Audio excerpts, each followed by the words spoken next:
There we go. I said I couldn't unmute because the host had muted me, and I'm like, okay. So good morning, everybody. If you can go to the next slide, whoever it's Mindy, you're presenting. In honor of all of your times, thank you so much for being here this morning. My name is Jessica Tufts. I'm the Washington State Organization Secretary. I'm also the Secretary for my own local chapter of Beta Upsilon Grand Coulee Dam area. We have a really awesome presentation today. We have two presenters. The first is Pat Bennett-Foreman from Alpha Sigma Kitsap. Before retirement, she was an instructional support learning specialist with the North Kitsap School District and has prior experience with Title I and special education administration. She's been an adjunct instructor at several Washington universities in her region. She's the past president of Alpha Sigma Kitsap chapter. She has served in Washington as the Washington State Editor, Communications Chair, and is currently our first Vice President and Educational Excellence Chair for our state organization. She's active in the U.S. Forum and National Legislative Seminar and is a member of the 2012 Leadership Management Seminar class. And our co-presenter is Mindy Hoffman. She is a special education teacher in the Kennewick School District, and she's currently a TOSA, or a teacher on special assignment, mentoring new career teachers for pre-K through 12th grade. She's a trainer for the Washington Education Association Special Education Support Center and for the Inclusionary Practices Project with the State Superintendent's Office.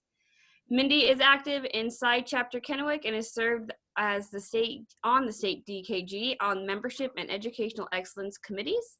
And with her master's in elementary math education, she has a passion for math and science and has taught these content areas to pre-service teachers in early childhood department at Columbia Basin College. Thank you so much, Jessica. If you want to talk about the format today, you can, or I will go ahead and take over from here if that's all right.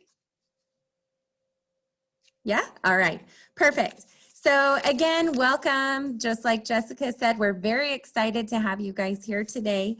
The format of what we will be doing today, we're going to do a little bit of lectures, some question and answer, some breakout rooms, and at the end, we do have an evaluation poll for you guys to do. There were 50 people who signed up. We're not quite there yet in terms of participants who are on, but before we get too far into the presentation, we do want to give you guys an opportunity to learn a little bit about Zoom. Some of you guys might not be that familiar. So just to make sure, my screen is shared right now. And so you will be able to see what it is that Pat and I have to present to you today. However, if you're not that familiar with Zoom, you, I'm sure, have noticed you are muted, and we've asked that your cameras are off. That's to help us with our bandwidth. It's not because we don't want to see your faces or hear your voices. So with that idea in mind, Pat and I talked about how we might ask you to share. We are going to ask you to share in the chat box quite a bit. So if you hover at the bottom of your screen, you will see something that says chat, and you can do that. If you don't see it right on your screen, there's an ellipses, those three little dots. If you click on that, you will see something that says chat, and you absolutely can share there. Also, if you want to raise your hand at times, there is an option probably on the bottom of most of your screens. You'll see something that looks like it says reactions, and that will have opportunities for you to, if Pat and I say something that you're like, yeah, you can do that reaction there. If you want to volunteer and raise your hand, we'll tell you how to do that. But if you have questions, Jessica is going to be watching that for us today. And so she'll make sure that to share questions, comments, things like that, that you have in the chat. Also, if you want to volunteer that way, you can do it that way. There are times that Pat and I will ask you to unmute yourselves and share aloud. So the way that you do that, again, at the bottom of your screen, you'll see a microphone. It looks like, you know, a 1940s microphone. And so, right now it should have a red line through it. You click on that. and that will help you unmute yourself. We will go into some breakout rooms today. You don't have to do anything but click join breakout room when those times share. When you get into the breakout rooms, and don't worry, Pat and I will give you some reminders before you can go in of what participation will look like in that way. But before you go in to the breakout rooms, just know we are going to ask you to unmute yourself and turn your cameras on so that in a small group you can have some real collaboration and conversation. So again, we thank you for being here today. And what we are going to be presenting are the results of some action research, an action research project that Pat and I did. And I say Pat and I guess I mean the State Excellence in Education Committee. It was something that we did last winter, and well, February. It probably would have been a little bit more in depth had the pandemic not come. But before we get too far into our presentation, let's watch a little video that is going to ground us in the work that we're going to do today. How do I know? A lot of people, when they think of the phrase, how do I know, they always want to put the what behind it. How do I know what I'm supposed to do? The question that you really should ask is, how do I know why I'm here? Because when you know your why, your what becomes more clear and more impactful. If you know, like for instance, people know that I do comedy, but that's what I do. My why is to inspire people to walk in purpose. So I can do comedy, I can write books, I can be in a movie, because all of it is motivated by my why. In fact, I have a new web series out called Michael Jr. Break Time. We probably just did the 6th episode. It's on YouTube. So every single Wednesday at 3 o'clock, we drop a new episode on YouTube of Michael Jr. Break Time. What it is it's me. I travel around the country and I do stand-up comedy, in case you didn't know. And in the middle of my comedy set sometime, I'll stop and just talk to my audience. And we've been filming this, and it's, you know, it's pretty cool. So we're in Winston-Salem. I'm gonna show you a clip from Winston-Salem. And I'm just talking to this guy in the audience, and he tells me that he's a musical instructor at a school. So I was like, all right, you're a musical instructor, you know, can you sing? Let me hear you sing a song. So this is what happened at the last episode of Michael Jr.'s Break Time. Check it.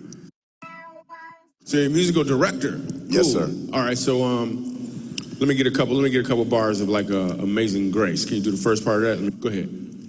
Amazing grace, how sweet the sound that saved a wretch like me. Wow. That bro could sing, you know what I'm saying? All right. Now, what you give me the version is if your uncle just got out of jail, you got shot in the back when you was a kid.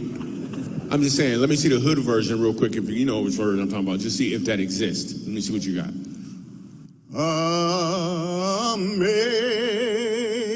Amazing grace, how sweet the sound that saved a wretch like me. I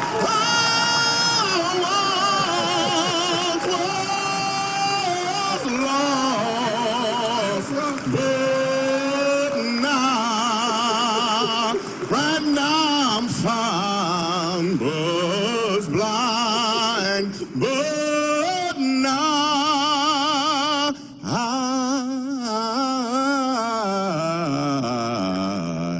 I see. Let's go. Now.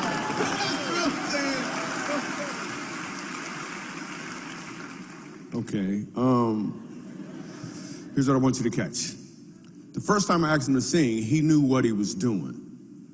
The second time, he knew why he was doing it. When you know your why, your what becomes more impactful because you're walking towards or in your purpose.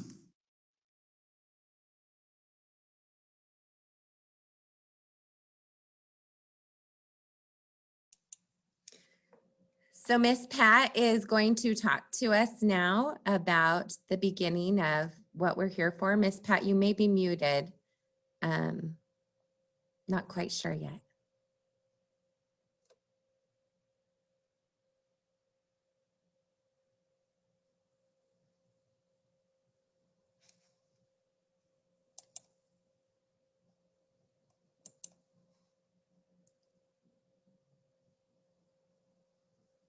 You're still muted, friend.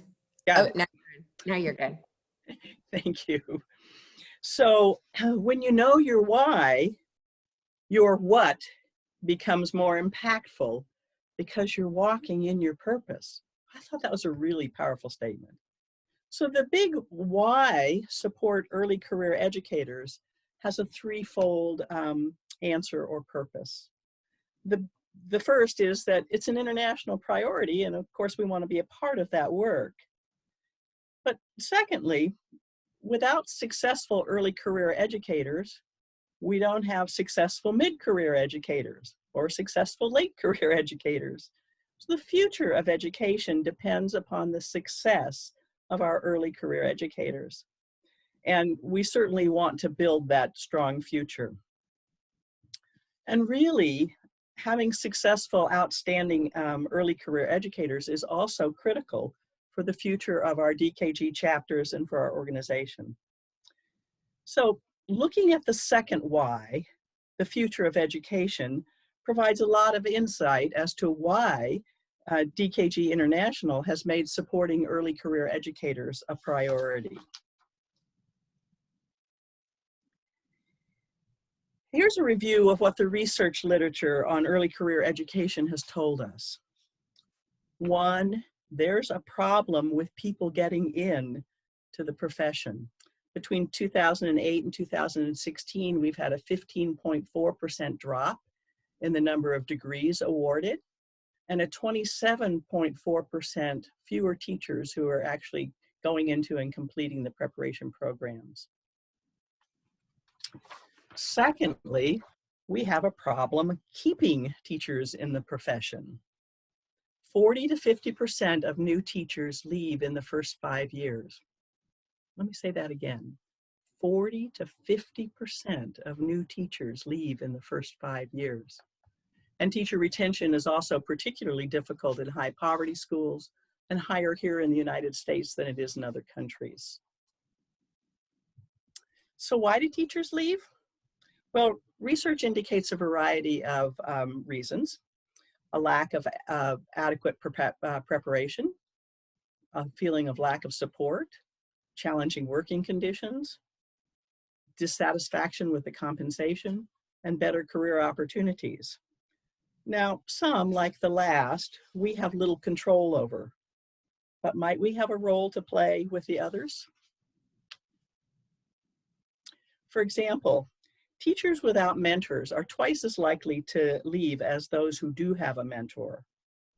And most, 2/3 of teachers, rate their professional development opportunities as not particularly helpful or relevant. So only 1/3 find professional development very useful. So when we know the why, the what becomes more impactful because we're walking in our purpose. When the EEC began to look at how we could provide support to our chapters in providing meaningful assistance to early career educators, we determined that we needed a little more information. We needed to know what chapters were currently doing with early career educators and how well those chapters aligned with the identified needs that the early career educators specified. So we sent out 2 surveys. The first was to chapter presidents to determine the current practices of our chapters. And the second survey went to early career educators in 5 districts where we had contacts and cooperation. So now I'm going to review the results of the President's survey with you. We received we received responses back from 20 of our 30 active chapters. That's 67%, pretty good. We had 2 others who indicated that they had no early career activities in their chapter. The first question that we asked was, what is your chapter currently doing to support early career educators?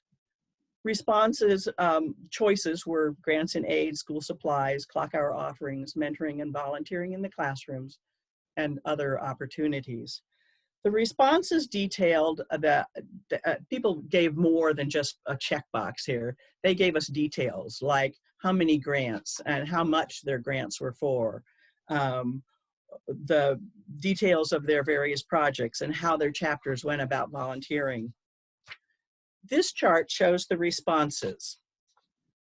So 70% of the chapters indicated that they give out grants or scholarships, but not necessarily to early career educators. 25% provided school supplies to either teachers or to students, such as maybe residents of a safe house. 2 chapters, or 10%, offer credit classes, and 2 are developing mentor programs. 40% of the chapters reported that they have volunteer or members who are volunteering in schools, but most of those are in classrooms in their prior school or with teachers that they already knew. 1 chapter reported having a chapter-wide volunteer program in an adopt-a-school. 15% of the chapters gave out some sort of appreciation token or gift bag or gift cards. And 1 chapter identified that it provides some programs during the year, like one dealing with stress, that would be appropriate for early career educators to attend.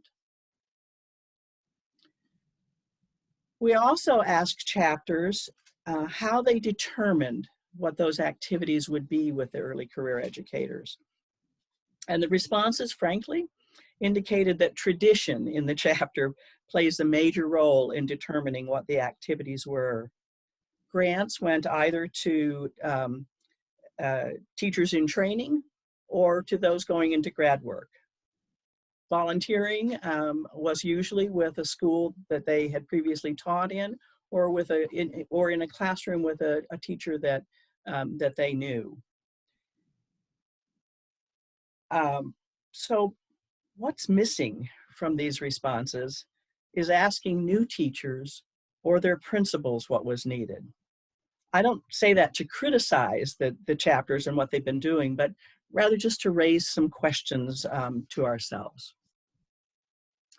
So we'd like you to take the next 2 minutes to just jot down some notes about what you've heard so far from the research and from the chapter responses. What are your reflections? What are you noticing? What surprises you? What challenges you? So we're going to give you about 2 minutes, and then we'd like to invite you to share your responses. And you can do that in chat. If you want to raise your hand, then Jessica will call on you at the end of that 2 minutes.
Thank you for taking those couple of minutes. Pat, did you want to continue? So, Jessica, can we unmute folks? And if you have some folks who've raised their hand or some chat observations you'd like to share. Okay, well, we don't have anyone that's raised their hands. So remember, that's in your little participants. You might need to press the more button if it's not there for you. But we've had some people in the chat and they're saying that the teacher pay and working conditions and mentors, that pretty much all the categories are needing improvement. Kathy Johnson said that they give grants to early service teachers, but very few have become members. So that might be, is our work really supporting the growth of DKG? One said that maybe the in-class help isn't the financial and supplies help, but the in-class help might not be reaching those teachers that it's intended for, or how it's intended, so those first 5-year teachers. One person said, in my work with the supervision of student teachers, one of my college's concerns is following up with them in the first 2 to 3 years of the classroom to make certain that they are receiving their mentorship needs. So it feels like a lot of it has to do with like those first 5 years and how we're actually solidifying them into our, into DKG and supporting them past the 5 years to keep them in. And mentoring is surprised that it's not there. So Helen, I noticed a question or a comment that it doesn't look like we have a why that expresses concern for the early career educators. And I guess I would put that into our second reason. The future of education is a concern. We definitely need to be concerned about early career educators, because if they're not successful, then neither is anybody else in mid-career or late career. So, so good point. We'll emphasize that a little bit stronger. Yes, thank you. Thank you so much, Jessica and Pat. Excuse me, it's a little bit windy here in the Tri-Cities today, and it's causing my allergies a little bit of grief. So Pat just covered over what we asked our chapters and what our chapter presidents reported back to us. So now we're going to talk about the second part of our research. We also decided it was important to see what early career teachers were saying and how what we were doing in our chapters and through DKG to support them, how closely it aligned to what it was that they said. So we defined early career as 5 years in teaching or less, as you've heard already today. And so we sent this out. Again, the sample size is a little bit smaller than we would have liked and would have pursued had the pandemic not come right when it did. This was going out in February, and a little bit into the beginning of March was when we were really closing it down. So you can imagine this was not everybody's hugest priority, but the information that we did get back felt like it was enough of a sample size that we went ahead and really looked at it. We had some east side, west side, urban, rural, big districts, little districts. We also covered the spread of K-12 class and specialists included in the research. And again, like I mentioned, we were somewhat limited by the COVID school closures. However, these are the questions, similarly like we went over the questions that we asked our chapter presidents. These are the questions that we asked participants in the survey. So we asked them how many years they had in teaching, and you can see the spread here of the results we got back. And then we also asked them what grades or subjects they taught. Here we just have it broken down by grade levels, but we also had a pretty big span of results from special ed. We had a couple of specialists and some at that secondary level, some content specific areas. We also had a few teachers that we needed to decount because they didn't fit our definition of what a new career teacher was. For example, we had one teacher who was new to teaching in Washington, but she had some teaching experience in another state, and so we did not add those results in. The second question we asked our participants was, what are your biggest needs as an educator? And we left them open-ended. We didn't give them check the box. We did not want it to be prescriptive. We wanted to really hear their voices. So go ahead, think about this. Let's do some prediction. in the chat box, I want you to go ahead and share out what you think our early career educators said was their biggest need as educators in their careers right now. And then Jessica, maybe 3 to 5 once people have had a second to share.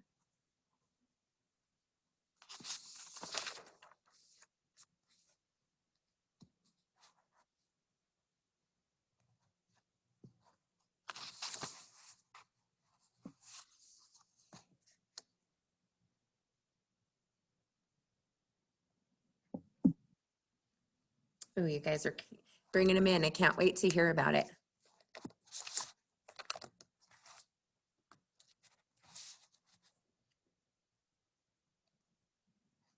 All right, go ahead and just make your best guess. And then Jessica, do you want to share out a few of the ideas that people shared? Yep. A lot of it is support or mentorship related, mentoring the early career teachers, supplying them with supplies and training, work-life balance. Yeah, supporting with parents. That's a big one personally for me. Yeah. But a lot of it is like mentoring and supporting and teaching them specific things. Okay, perfect.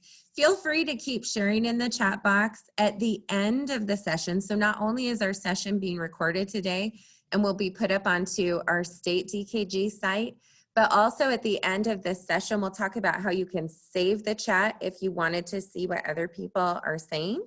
So if I don't remember, somebody remind me that I will show you how to do that. So you guys are, of course, you must be distinguished educators because you guys guessed quite a few of the things that our teachers said. Here's a breakout of what it was that they said. So again, this was open-ended, but unsurprisingly, there were themes. Teachers who are new in the classroom, really, they needed help with managing the paperwork load, classroom management. How do I do these teaching routines transitions? Not all of our teachers are coming into education through traditional routes. Some of them are coming through alternate routes. But even still, I think many of us can remember back to that first year in the classroom when you had this sudden realization that when I was doing my student teaching, I was working within the system of a master teacher. And now all of a sudden, I have to create all of these things. And so that can be really difficult for new teachers. They also said that they were interested in finding time to work with individual students, dealing with individuals with significant behavior problems, which I think that's a pretty significant need for all educators. And I think about what is it that if we are going through traditional or alternate routes into teaching, what does that training look like before we ever come into the classroom? And think back to that statistic that Pat shared about teachers leaving the profession because they don't feel prepared. To me, that is something that we are seeing more and more of in our classrooms. Then again, meeting needs of special needs students, whether that's ELL, SPED kids, kids in transition or who are dealing with homelessness. And then this year, a partner to tell me building norms or unwritten expectations and rules or housekeeping items, danger zones. Something that Pat and I were talking about when we were developing this training for today was that I work, of course, like Jessica shared, with early career teachers. And there are things that in my district, everybody just knows. For example, our inter-office mail is called the pony. And so I had a teacher say to me, we have ponies? Like, what are you talking about? And, and so of course now I also think about the cows, the computers on wheels. We have acronyms, we have rules, we have building norms, and new teachers, I mean, their heads are already, about to explode. And yet we have all of these secret things that they don't quite know. So I'm going to not move on until I've had 2 people, I say 3 with my fingers, 2 with my words, sorry. When 2 people unmute themselves, I want to have 2 brave people unmute themselves and share out which 3 of these things do you think were most frequently reported?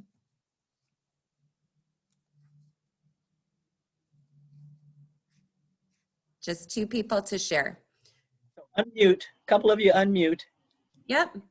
Oh, Candace, go ahead and unmute yourself. I see your hand is raised. Can't. Okay. Oh, somebody unmuted me. Okay, thank you. I was like,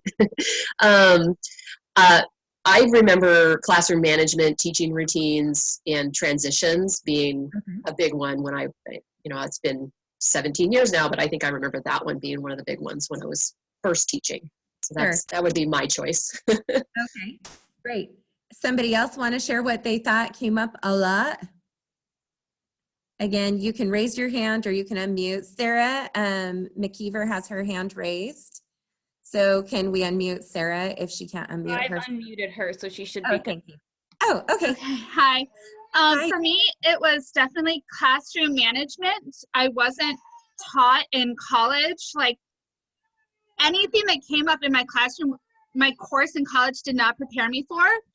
And there was no support from parents or administration as far as like the kids are constantly on their cell phones. But if I try to take their cell phone per school policy, the kid is going to threaten to punch me in the face. Yeah. Like there was none of that support or training for actually keeping classroom management, but it was all the teacher's fault. Yeah. And that was just 4 years ago in my classroom. So it was. So that was a shock. And Yeah. so thank you for sharing, Sarah. So the reality is that what Sarah just shared is very much so what comes out. Now, classroom management, I think what Sarah was saying really speaks to also dealing with behavior and students with significant needs. And we call that special needs. Like I said, that bubble did not necessarily mean kids in special education. That means kids who had needs that were different than the lesson I prepared as a new teacher. And so really, when we look at this, this was the way that it broke down. Time to work with individual students. How am I supposed to find the time? So again, under that umbrella of classroom management, how am I supposed to find the time to work with individual students? Dealing with significant behaviors. Classroom management umbrella again. How do I provide differentiation for the different needs that my students might have? These came out as a theme in the questions that we asked. I suspect, while again, our sample size was not as big as we would have liked it to be to encompass all of Washington State, this is actually pretty consistent with other research that's been done in what teachers say that they need. One of the things that I want to speak to just briefly, I don't want to go too far off script because we don't have very much time together, but really think about how many courses did you have on mental illness or dealing with behavior? Personally, I had 0. And so I did have one course where we talked about the categories of eligibility for kids with disabilities in our state, and one small pocket of that. So in all the special needs special needs categories where we qualify kids for special education, emotional behavioral disabilities was one little pocket. And so there was a lesson that we had on that, but not nearly the level of support and information that we see in the classroom for dealing with students, for setting up proactive strategies to hopefully prevent some of the things that we have happen in the classrooms. And so the next question that we asked, just something to think about. The next question that we asked is, if you could have extra support in your teaching, what would it look like?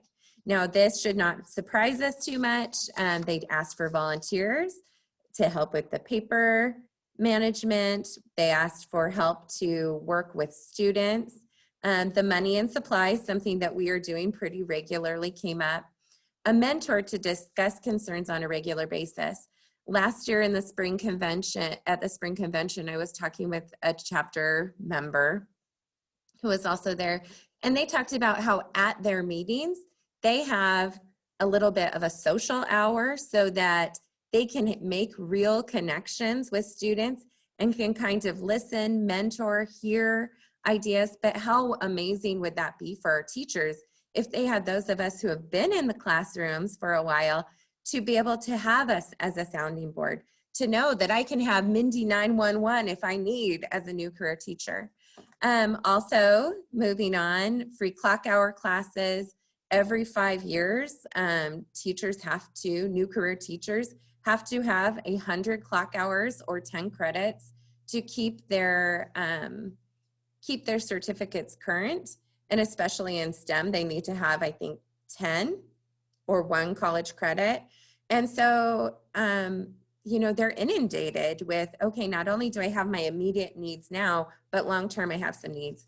Of course, everybody wants to feel appreciated. I think that's something that we're pretty great at here in DKG, of a feel good, you know, here's some chocolate and some tissues, but really, is that meaningful enough support for teachers? And then help as far as permissible with preparing evaluation materials. And so really thinking about this, our new career teachers, their voices are loud. They want and need help. So here's what that breakdown is again. And notice here, so think about what Pat shared with us. Some of our chapters do have specific volunteer programs or have members who volunteer, but where are we spending our time volunteering? Our new teacher said, if I could have help, it would be 76% mentioned, please send me a person. And what better person that know how to play school than those of us who are current teachers. So again, we know that we learn what we process and we remember what we process. So again, we're going to give you 2 minutes again to think, jot, share. And so if you need to stand up and stretch while you're thinking, do it, but then make sure you share your comments in the chat box or raise your hand to be unmuted to share aloud. I'm going to ask again for 2 people to unmute and share when we're done, but if you would much rather share in the chat box, that's okay. So the questions that I want you to reflect on, not only the information that we just shared about the second part of our research with early educators, but what are the barriers that are maybe in the way for your chapter to further support early career educators? And then what ideas do you have that could maybe help your chapter overcome some of the barriers? Okay, big, heavy lift ask, but really think about and share. This time is ours to get some good ideas for each other.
right, thank you. If you are willing to share your thoughts or ideas out loud, I asked for 2. If we have a couple more, we can spend a minute here. But raise your hand, and then Jessica will unmute you. Before we do that, I'm actually going to ask Jessica to share some ideas that came in through the chat. All right, so in the chat, we had a lot of people saying that their members are long retired and so not really sure how to get back into there and in getting into the schools. There's some question of whether the district, like the district level admin, would actually allow volunteers to come in, and then volunteering within the classroom, whether they can be routinely doing it. And so some people, if they're not regularly doing it, is it worth it going in? Kind of what I saw in there. And we have Keitha raising her hand. Did you want to speak on that before I unmute Keitha? Oh, she's already. Sure. I am unmuted. One of the things I thought of is there is a state mentorship program, and those mentors work with the new teachers, but maybe they need to start groups of working with volunteers in those same communities so that they teach people what to do and how to do it, especially during a time of a pandemic. And that might work, to have us trained to be volunteers for the new teachers. I love that idea, Keitha. Thank you. And yeah, so the thing is that it is, as we know in teaching, it's not one size fits all.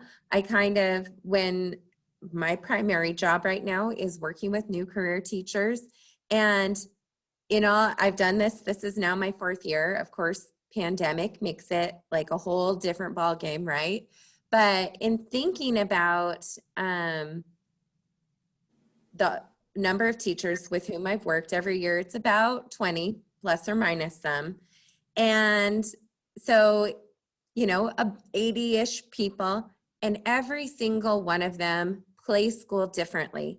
It's sort of like if we went to an art gallery or a museum where there's all these different things. There's lots and lots and lots of ways to play school, but these teachers are not sure of how to do it. And so Keitha's idea of maybe building our capacity as potential volunteers to mentor, to make sure we feel confident in the support we're offering, is a great idea. So thank you for sharing that. And so again, and thanks for everyone sharing out in the chat. So then the next question that we asked, I think Sue Artman keeps getting booted in and out because she keeps popping in wanting to be admitted. So the next question that we asked is, what topics do you wish you knew more about? Now looking here, there is a wide range of responses. Again, we had it open-ended.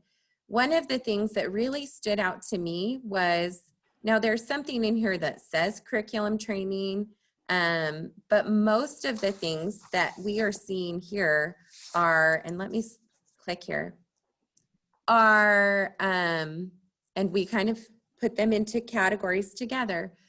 But most of the things that we're looking at here are how to teach, or how to do kind of the soft skills of teaching, not as much based in the hard factual data. A lot of the information that we got from our new career teachers was, my district, we adopted a curriculum. I've got that. I know how to do that. I know how to look at my manual, pick out my standards. Now, there were some teachers that said, yes, that is something that they'd like. But the things that we really are seeing here are things to build engagement, strategies to keep students on track, and then also from our side, and how am I supposed to measure and keep track of these things for our teachers? There's actually another one, and I apologize that they did not all get color-coded. Life, sorry, active career teacher. But here's some other informations of, I wish I knew more about ... And so what are the implications for us here as teachers who are leaning in, thinking about how can our organization and or how can I personally support new career teachers? Right here, we can see, is there some training or support that we could put together for new career teachers?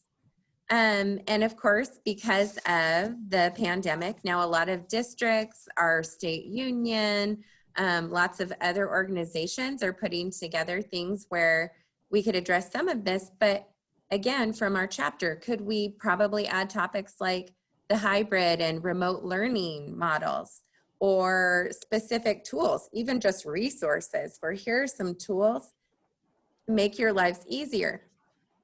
What about partnering with parents?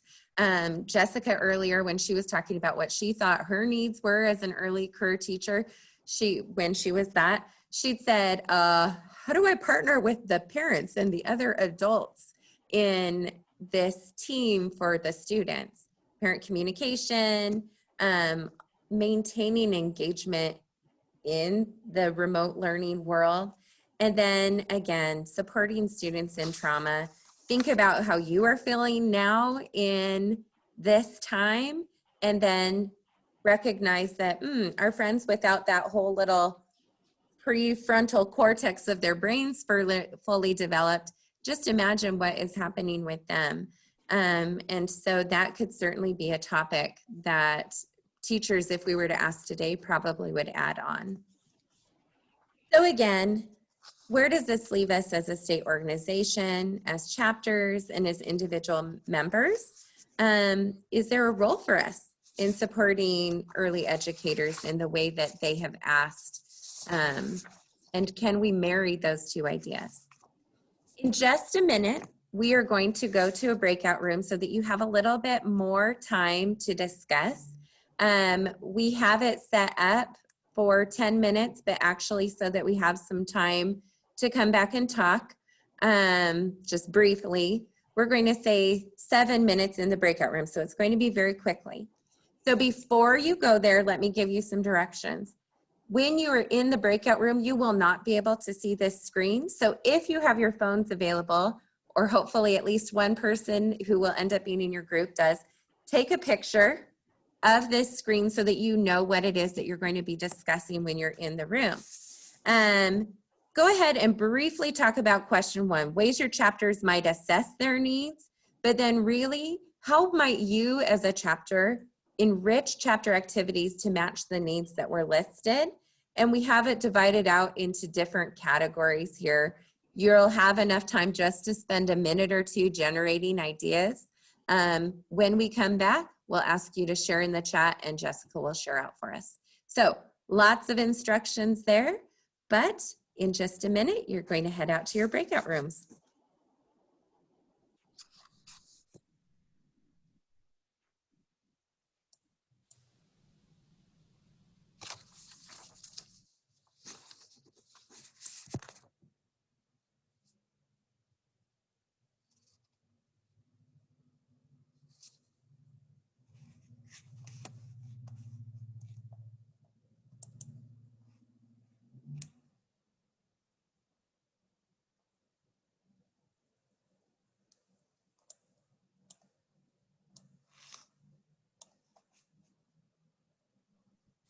It looks like most have joined their breakouts. I will type the message to all. Thank you.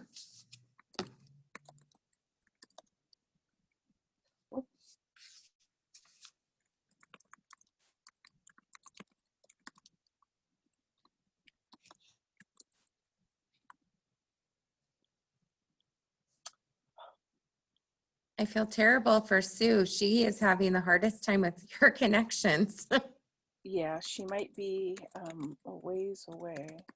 Yes.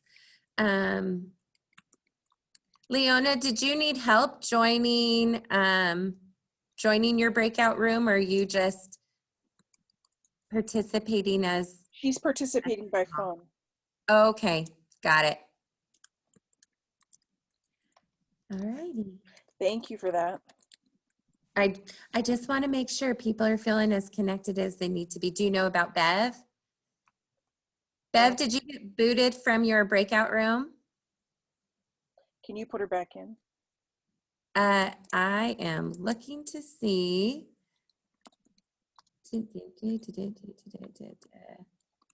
No, it does not let me do that. At least not here. Let's see. All right, let's see. Oh, thank you for sharing that out into the chat.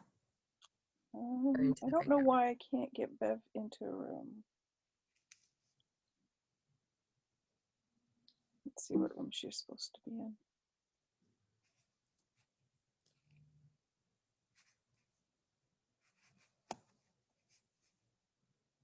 All these things behind the scenes. I know. Bev, if you want to unmute yourself, maybe we can figure out how to get you to a breakout room. I just moved her to a different room. See Oh. if that works. Okay. Leona. You might have to click join breakout room if you see a thing pop up, Bev.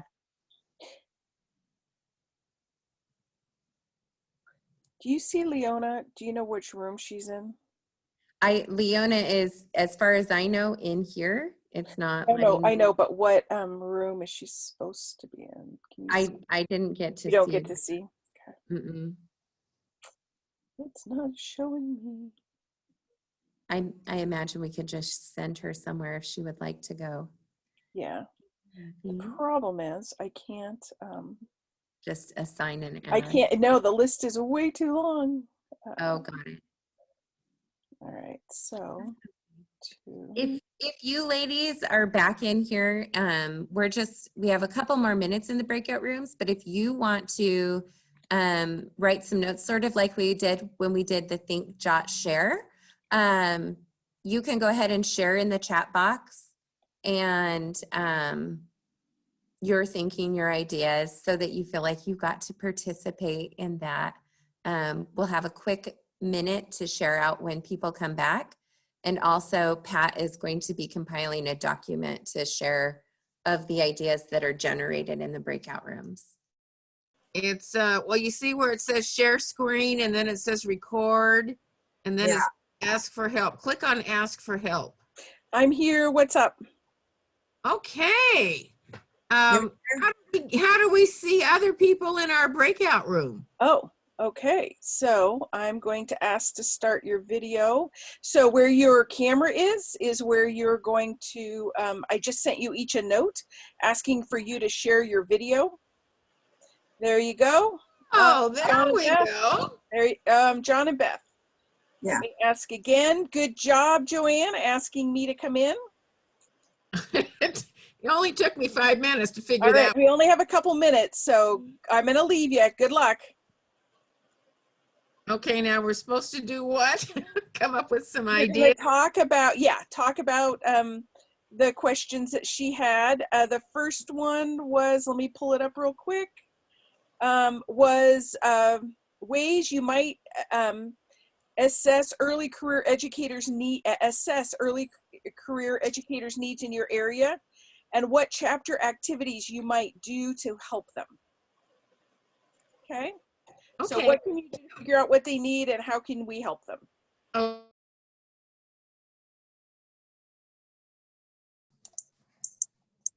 I'm back. I just thought I'd go see what was happening in breakout rooms. Should we give them just a minute more? I realize it's not exactly what we said. All right, I'm going to give them 30 seconds to come back. One of the groups that I went into couldn't figure out how to turn on their cameras. Technology is hard when you're new to this. You know, it's amazing. I actually learned some things from my 5-year-old nephew the other day about this. And I've been doing this since March, and it was like, oh, thank you, Betty. So I've given them 30 seconds to come back, and then all of them will be automatically pulled in. Perfect. So yeah. Thank you. An hour does not quite feel like enough. I feel like I'm just skimming the surface.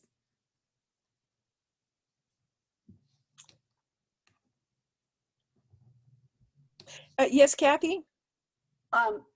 It might have been my group that I mean, I went in there and there was nobody there. There was no picture. There was nothing. So Oh I no. just kind of left. Gotcha. You're fine. So you I wrote my collaborated little, you collaborated by yourself, Kathy? you know, I just know that if it doesn't work, I walk away. I've Yeah. doing technology this year, trying to teach this year. I am not a tech person. So if it's not working, it's like, okay, I'm not. So I just kind of tried to put my comment there in the chat. But Okay. Thank you. Thank Maybe you. you tried to join with my iPad that I didn't actually go into a breakout room with. So sorry if I ditched out on you on that, Kathy. Oh no, I'm doing on my Chromebook, and I've done it many times. And it just, I think the people that were in my group might not have Known known how. Mhm. All right. Anyway. Everyone is back again. All right, thank you guys so much. So please share out in the chat. We actually, because of limited time and we want Pat to have time to tie this all in a bow for us, here's what we're going to have you do. Go ahead, share your ideas in the chat box, but also think about someone in your group hopefully committed to being the reporter. We're going to ask you to email your notes to Pat. Her email is there, so you can share in the chat, but also share your ideas with Pat, and she will compile a list for us that all of the chapters will have access to with the PowerPoint, so that you can take this back and share it with your chapters. And so, Miss Pat, do you want to tie it up for us? Yeah, we did ask one last question of the chapter presidents that we haven't covered yet, and that was to find out what we at the state level in the Educational Excellence Committee could do to help chapters.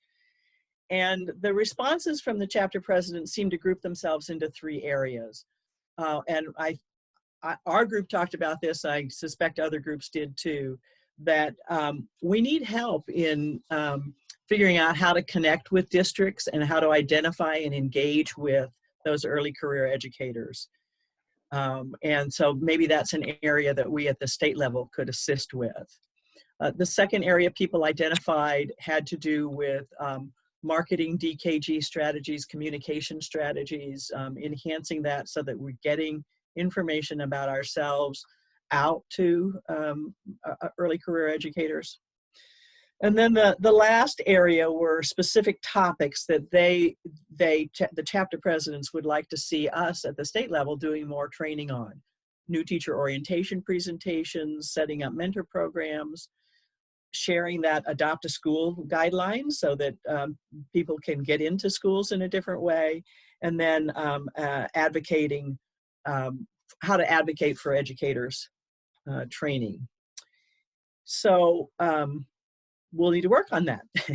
So what we wanted to say in closing is that keeping our young teachers in the profession is worth it because it makes education stronger. And welcoming her into DKG will make our chapter stronger. So that's also definitely worth it. So collaborating with districts and teachers and across our chapters to meet the needs of early educators is worth the effort because we all believe in the power of education and improving education together. That's our purpose. That's our why. And because we understand that why and can take action, we'll be more impactful. So thank you for your participation. If you have, we are definitely out of time at this point. So if you have additional questions, put them in the chat for us. And I don't know about Pat. I can stay on for a few minutes afterwards if somebody had a question, but we're actually going to turn it over to Jessica to tell us what we need to do for the wrapping up before you head out. Yeah, so thank you everybody for attending. Hang out for just a minute. I think Terry is going to put up a poll. It should pop up right on your screen. Normally this would be that paper you get to give your review of the presentation. This is really helpful information for our state organization and the planning committees as we look for planning following sessions for spring and state conventions and so on and so forth. So go ahead and fill that out. And then at the very end, hit end polling, and that will help us out. Thanks, guys.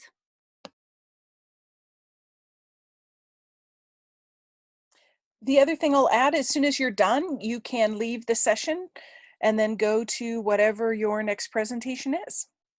If you happen to be staying in this track, know that I'm going to remove everybody to a waiting room again so we can get the next speaker together.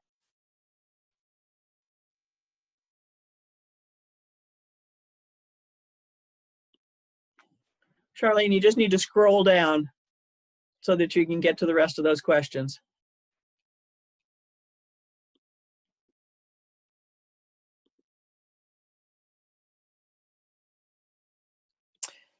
So on some devices, you do have problems scrolling.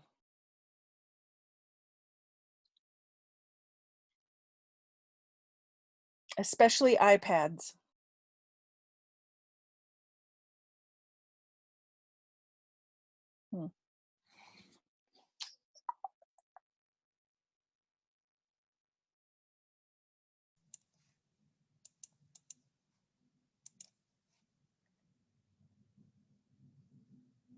Oh, that was nice of Nikki. It looks like you've got everybody. No, people are leaving.